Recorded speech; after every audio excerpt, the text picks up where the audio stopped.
Following the fusion process, the cells were placed in an activation medium. Under chemical stimulation, each gamete that had been ready for fertilization prior to the removal of its DNA now worked magic with its adopted full complement of chromosomes.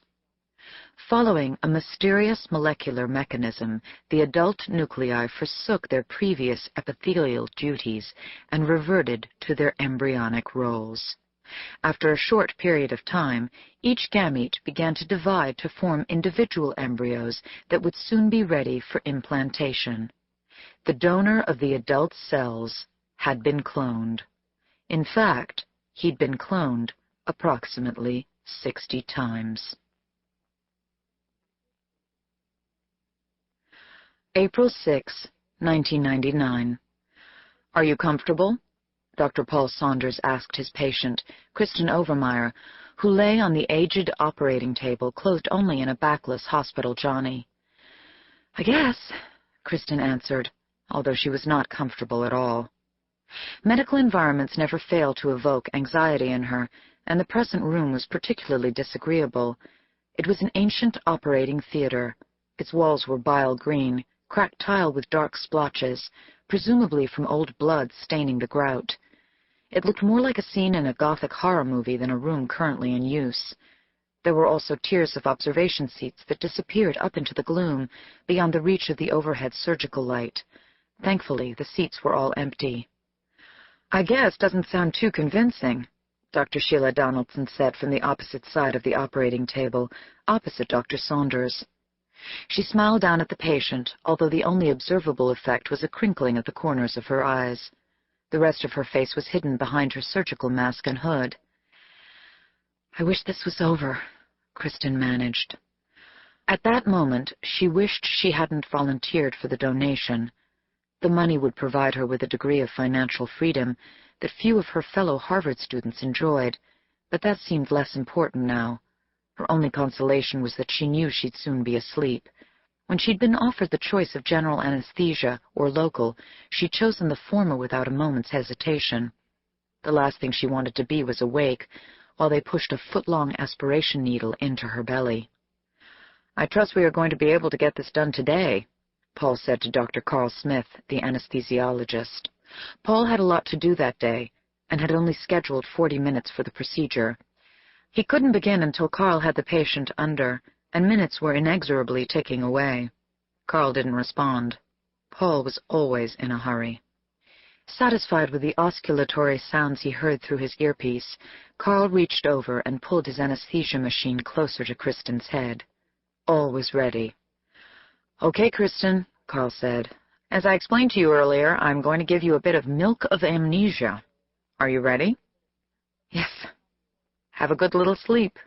The next time I'll be talking with you, we'll be in the recovery area." Such was Carl's usual comment to his patient just before beginning anesthesia, and indeed it was the usual course of events. But on this occasion, it was not to be. Blithely unaware that disaster was imminent, Carl reached for the IV line where he had the anesthetic agent piggybacked. With practiced ease, he gave the patient a predetermined amount based on her weight, but on the low end of the recommended dosage. It was the Wingate Infertility Clinic's policy for outpatient anesthesia to use the least amount appropriate of any particular drug. The goal was to ensure the patient's same-day discharge, since the clinic's inpatient facilities were limited. As the induction dose of propofol entered Kristen's body, Carl dutifully watched and listened to his monitoring devices. All seemed in order. Sheila chuckled beneath her mask. Milk of amnesia was Carl's humorous sobriquet for the anesthetic agent propofol, which was dispensed as a white liquid, and the term never failed to tickle her funny bone. "Can we start?" Paul knew he couldn't begin yet, but he wanted to communicate his impatience and displeasure. They shouldn't have called him until all was ready. Continuing to ignore Paul's peevishness, Carl concentrated on testing Kristen's level of consciousness. Satisfied she'd reached an appropriate state, he injected the muscle relaxant mivacurium. When the mivacurium had taken effect, he skillfully slipped in an endotracheal tube to ensure control of Kristen's airway. Then he sat down, attached the anesthesia machine, and motioned to Paul that everything was set. "It's about time." He and Sheila quickly draped the patient for laparoscopy. The target was the right ovary. Carl settled back to watch his monitors while maintaining anesthesia. Paul moved quickly, with Sheila anticipating his every move. Along with Constance Bartolo, the scrub nurse, and Marjorie Hickam, the circulator, the team worked with metronomic efficiency. Paul's first goal was to introduce the trocar of the insufflation unit to fill the patient's abdominal cavity with gas. It was the creation of a gas-filled space that made the laparoscopic surgery possible. Paul made a small incision at the umbilicus and then proceeded to push in the nearly foot-long Varese insufflation needle.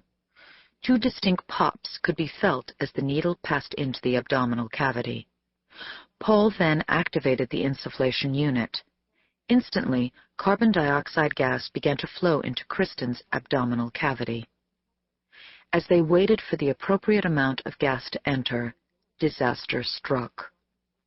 Carl was preoccupied, watching his cardiovascular and respiratory monitors, and failed to see 2 seemingly innocuous events, namely, a fluttering of Kristen's eyelids and a slight flexion of her left leg. Had Carl or anyone else noticed these movements, they would have sensed that Kristen's level of anesthesia was becoming light. She was still unconscious, but the discomfort of the increasing pressure in her belly was serving to rouse her. Suddenly, Kristen moaned and sat up. She didn't get all the way up because Carl reacted by reflex, grabbing her shoulders and forcing her back down. But it was too late. Her rising forced the Varese needle to plunge deeper into her belly, where it penetrated a large intra-abdominal vein. Before Paul could stop the insufflation unit, a large bolus of the gas entered Kristen's vascular system. "Oh, my God!" Carl cried, as he heard in his earpiece the beginnings of the ominous telltale mill-wheel murmur as the gas reached her heart. "We've got a gas embolism. Get her on her left side."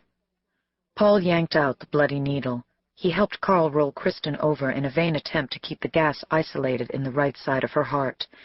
Paul then leaned on her to keep her in position. Although still unconscious, she fought back. Carl rushed to insert a catheter into Kristen's jugular vein. At last he succeeded, but when he drew back on the plunger of the syringe, all he got was a bloody froth. He shook his head in dismay, but before he could say anything, Kristen briefly stiffened, then convulsed. Frantically, Carl dealt with this new problem while he battled the sinking feeling in his own gut. He knew all too well that anesthesiology was a profession marked by numbing repetitive routine, occasionally shattered by episodes of pure terror. And this was as bad as it got. A major complication with a young, healthy person undergoing a purely elective procedure. Both Paul and Sheila had stepped back. Along with the 2 nurses, they watched as Carl struggled to terminate Kristen's seizure. When it was over, Paul said, "What's the verdict?" Reluctantly, Carl pulled back Kristen's eyelids. Both pupils were widely dilated and did not react to the brightness of the overhead light. He took his penlight from his pocket and shined the beam into Kristen's eyes. There was no reaction whatsoever. "It doesn't look good." "Meaning?" Carl swallowed. "Meaning my guess would be that she's stroked out. She's not even breathing on her own." Paul snapped off his gloves. He looked at Sheila. "Why don't you continue with the procedure? At least you'll get some practice. And do both sides." "Really?" "No sense being wasteful." "What are you going to do?" Sheila asked. "I'm going to find Kurt Herman and have a chat." Paul pulled off his gown. "As unfortunate as this incident is, at least we've planned for it." "Are you going to inform Spencer Wingate?" Sheila asked. Dr. Wingate was the founder and titular head of the clinic. "I prefer to hold off and see how events play out. What do you know about Kristen Overmeyer's arrival today?" "She came by her own car. It's out in the parking lot." "She came alone?" "No. As we advised her, she brought a friend. Her name is Rebecca Corey. She's out in the main waiting area."